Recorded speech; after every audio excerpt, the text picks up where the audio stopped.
Welcome to crunch TV. ఈరోజు మనతో మాట్లాడడానికి BJP spokes person Poreddy Kishore Reddy గారు ఉన్నారు.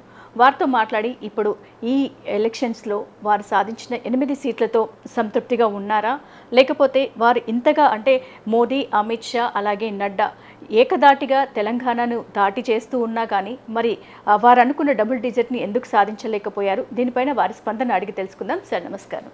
నమస్తే మాధవి గారు. Welcome to crunch TV. Sir ఇప్పుడు మనం ఎంపీ ఎలక్షన్స్ రిజల్ట్స్ చూసాము. అవును. మీ పట్ల మీరు ఆలోచించింది, మీరు ఎక్స్పెక్ట్ చేసిన సీట్స్ అయితే ఖచ్చితంగా ఈసారి డబుల్ డిజిట్స్ వస్తాయి అని చెప్పేసి అనేక మార్లు మోదీ గారు, నడ్డా గారు, అమిత్ షా గారు మనకు ప్రతి ప్రసంగంలో కూడా చెప్పడం జరిగింది.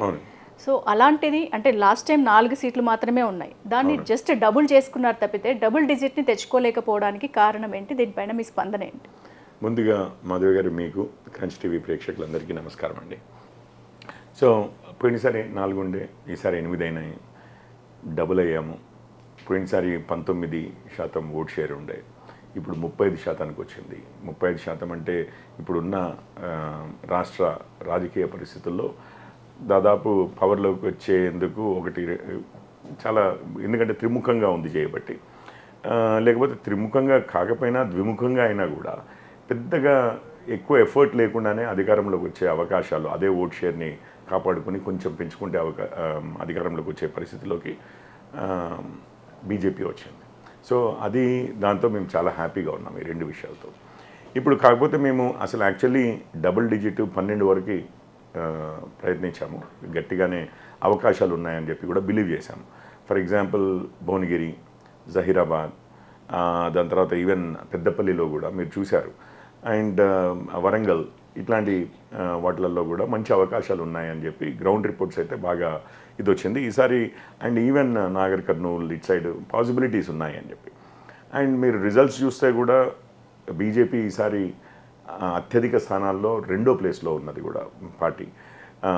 బీఆర్ఎస్ వాళ్ళు 2 చోట్ల మాత్రమే, ఎక్కడ ఒక సీటు రాలేదు, 2 చోట్ల మాత్రమే వాళ్ళు 2వ స్థానంలో ఉన్నారు. సో మీరు ఇంక్లూడింగ్ హైదరాబాద్ ఇవన్నీ మాట్లాడుతున్నాము.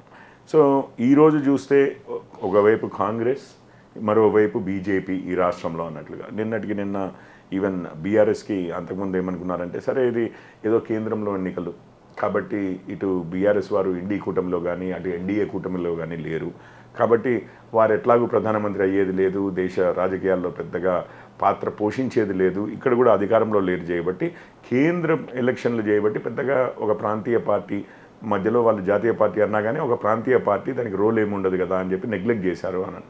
కానీ నిన్నటికి నిన్న మన ఎమ్మెల్సీ ఎలక్షన్స్ కూడా రిజల్ట్స్ వచ్చాయి.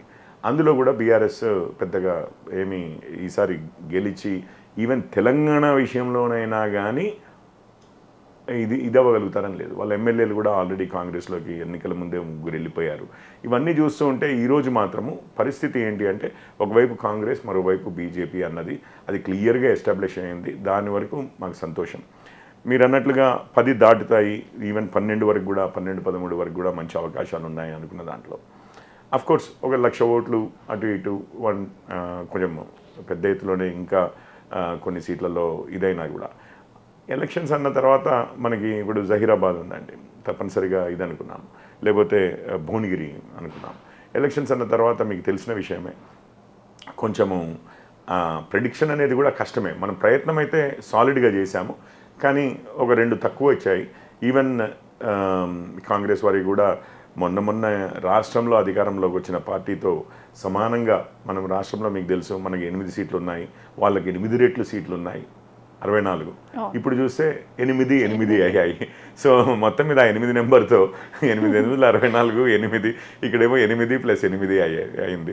సో నేనైతే ఓవరాల్గా అయితే సంతోషంగా ఉన్నాను. సో ప్రిడిక్షన్ అయితే ఎవరు చెప్పలేరు. లైక్ ఇప్పుడు జగన్మోహన్ రెడ్డి 170కి 170 సీట్స్ వస్తాయని ఎక్స్పెక్ట్ చేశారు. బట్ ఈవెన్ అదైతే మరి డిజాస్టర్గా వాళ్ళు 11 సీట్స్కి పరిమితం అవ్వడం అనేది. ఆంధ్రాలో ఏంటి అని అంటే స్పెసిఫిక్గా మీకు మనకి 2014లో చూసాము, 2019లో చూసాము. ఇది హైలీ పోలరైజ్ స్టేట్ అండి ఆంధ్రాలో. అంటే ఒకేసారి ఓట్ షేర్స్ భయంకరంగా మారవలసిన అవసరం లేదు ఆంధ్రాలో. సాలిడ్ సపోర్ట్ వైఎస్ఆర్సీపీకి ఉండేది ఉంటుంది, ఓట్ బ్యాంక్ ఇటు టీడీపీకి ఉండేది ఉంటుంది. ఇప్పుడు జనసేన అండ్ బీజేపీ కలిసాయనుకోండి, మ్యాథమెటిక్స్లోనే మీకు పోయినసారి ఎలక్షన్లో విడివిడిగా నిలబడ్డప్పుడు మీరు చూశారు, మ్యాథమెటిక్స్లోనే వీరు ముగ్గురు కలిసి ఉండుంటే పోయినసారి కూడా బీట్ చేసేది అవకాశం ఉండేది అని. ఎందుకంటే చాలా తక్కువ మార్జిన్తో ఎన్నో సీట్లు డిసైడ్ అయ్యాయి. ఇప్పుడు ఏమైంది, ముగ్గురు కలవడంతో ఒక మ్యాథమెటికల్గా కూడా ఇది ఇదంతా షేర్ అవ్వకుండా ఇదైంది. అవతల వైపు ఒంటరిగా ఉన్న వైఎస్ఆర్సీపీ ప్లస్ యాంటీ ఇన్కంబెన్సీ కూడా చాలా పెరిగిపోయింది ఓవర్ ది లాస్ట్ 5 years.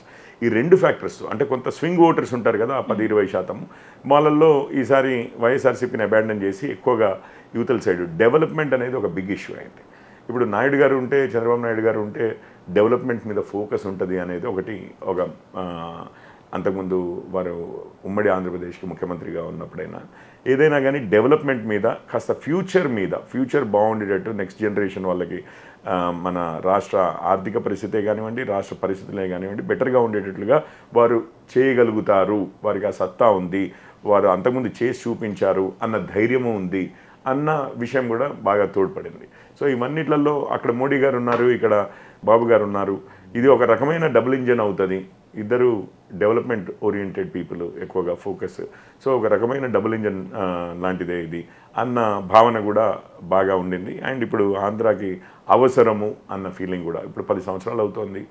ఒక క్యాపిటల్ విషయంలో కానీ ఇంకొక విషయంలో కానీ ఒక క్లారిటీ అనేది రానటువంటి పరిస్థితిలోనే ఇంకా ఆంధ్ర కొట్టుమిట్టాడుతున్న సమయం కాబట్టి ఇక లేదు, ఈసారి పోయినసారి అంటే ఇద్దరు కలిసి వచ్చారు కానీ మళ్ళీ మధ్యలో విడిపోయారు, ఈసారి అట్లా కాదు, మళ్ళీ ఇద్దరు కలిస్తేనే అవుతుంది అన్న ఫీలింగ్ కూడా బాగా గట్టిగా ఉండడంతో ప్రజల్లో ఈసారి ఒక స్వీప్ లాగా అయిపోయాయి.